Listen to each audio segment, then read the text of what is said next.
Savoir négocier son télétravail, aujourd'hui, c'est plus qu'un simple avantage, c'est une compétence absolument essentielle. Mais la vraie question, c'est comment on s'y prend sans mettre en péril sa candidature dès le départ.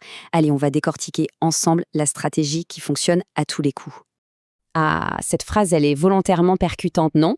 Parce qu'elle vient bousculer une idée reçue très, très tenace. Tellement de candidats se plantent à ce moment-là. Soit ils abordent le sujet au mauvais moment, soit, et c'est encore pire, avec le mauvais angle. On va voir exactement pourquoi. 73%, retenez bien ce chiffre. C'est le pourcentage d'entreprises qui sont aujourd'hui ouvertes au télétravail. Ça veut dire quoi? Ça veut dire que la porte n'est pas juste entrouverte, elle est grande ouverte. Mais attention, il y a une condition. Il faut savoir vendre sa demande, la présenter intelligemment et pas juste arriver en l'imposant comme une exigence. Bon, voilà notre plan de match. On va commencer par analyser l'erreur fatale, celle qui fait tout échouer. Ensuite, on va s'attaquer aux 3 problèmes majeurs: le timing, l'angle d'approche et la gestion du fameux non. Puis, on fera un tour rapide des pièges à éviter à tout prix et on terminera sur comment bien formaliser l'accord. C'est parti. Ok, là, on touche au cœur du sujet, le point qui change absolument tout. L'erreur fatale, c'est de penser que c'est une demande pour soi. Le secret, c'est de basculer en mode nous, en mode entreprise. Il faut réussir à transformer une demande personnelle en une proposition de valeur qui devient presque irrésistible pour l'employeur. Voilà, c'est exactement ça. Il ne s'agit pas de demander une faveur. Il s'agit de présenter un argumentaire solide, un business case. L'idée, ce n'est pas de dire « j'ai besoin de ça », mais plutôt « voici comment ma flexibilité va améliorer notre performance collective ». C'est un changement de perspective radical et c'est ça qui fait toute la différence. Allez, premier gros problème sur la table, le timing. C'est un véritable champ de mine. Le moment où on décide de poser la question peut littéralement soit lancer la négociation sur les bons rails, soit tout faire capoter. Et je pèse mes mots, ça peut même saboter la candidature entière. Alors c'est quand le moment parfait pour parler télétravail? C'est la question qui tue, vraiment. Parce qu'une mauvaise réponse, et on risque soit de passer pour quelqu'un de peu motivé par le poste en lui-même, soit de se retrouver à la fin sans aucun levier de négociation. Et ce visuel, il illustre parfaitement ce dilemme. Si on en parle trop tôt, dès le premier entretien, on envoie un mauvais signal, comme si la flexibilité passait avant le job. Et si on attend trop tard, une fois l'offre sur la table, l'entreprise peut considérer que tout est déjà bouclé. Et là, notre pouvoir de négociation est proche de zéro. La solution, c'est donc une approche stratégique en 3 temps. D'abord, on se concentre sur sa valeur. On parle compétences, résultats, ce qu'on va apporter à l'entreprise.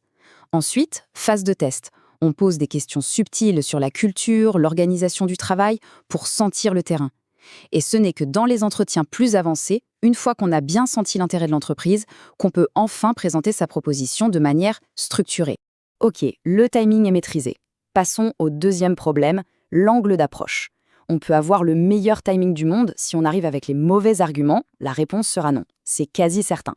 Tout est dans la manière de présenter les choses. La question est donc, comment est-ce qu'on formule cette demande? Quels mots on choisit? Quels sont les arguments qui vont faire tilt dans la tête du recruteur pour qu'il voit ça comme un avantage pour l'entreprise et pas comme une simple contrainte? Le contraste ici est fascinant et très parlant. À gauche, les arguments personnels qu'il faut absolument éviter. Ils sont peut-être légitimes, mais dans ce contexte, ils sont inefficaces.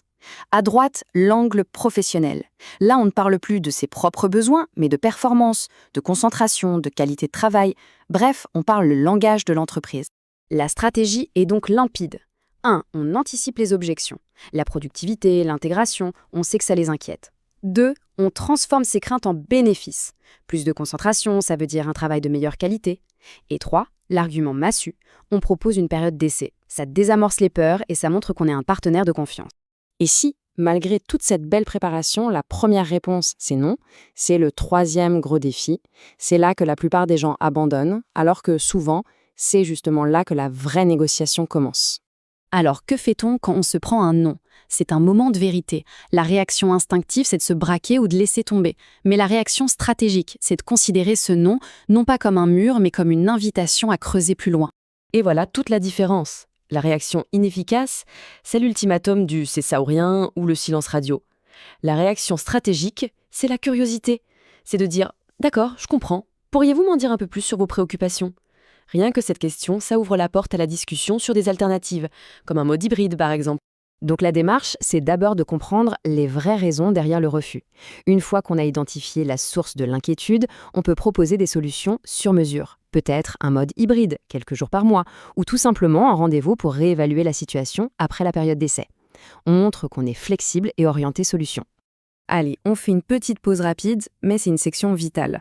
Il y a 3 erreurs qui peuvent anéantir tous vos efforts en une seule phrase, même si votre préparation était impeccable. Retenez bien ces 3 points. Premièrement, ne jamais exiger. On propose, on suggère. Deuxièmement, on l'a déjà dit mais c'est fondamental, on bannit les arguments purement personnels. Et troisièmement, l'honnêteté avant tout. Ne jamais s'inventer une expérience en télétravail. La crédibilité, c'est la base de tout. On arrive à la dernière étape, la victoire. L'accord est trouvé. Mais attention, la partie n'est pas tout à fait terminée. Maintenant, il faut s'assurer de transformer cet accord verbal en quelque chose de solide et de durable. Pour bien verrouiller l'accord, il y a 4 piliers. Le plus important, tout mettre par écrit, dans le contrat ou un avenant. Ensuite, on précise tous les détails, le nombre de jours, les outils, etc. Troisièmement, on définit des indicateurs clairs pour prouver que le système est efficace. Et enfin, on surcommunique avec l'équipe pour maintenir le lien. C'est la clé du succès sur le long terme. Et pour conclure, je vous laisse avec cette question. Et si, au fond, toute cette discussion sur le télétravail, ce n'était pas juste une question de flexibilité? Et si, en réalité, c'était le test ultime de notre capacité à argumenter, à nous positionner comme un vrai partenaire stratégique et à prouver que notre valeur va bien au-delà de notre simple présence physique dans un bureau? C'est une pensée qui, je crois, change tout.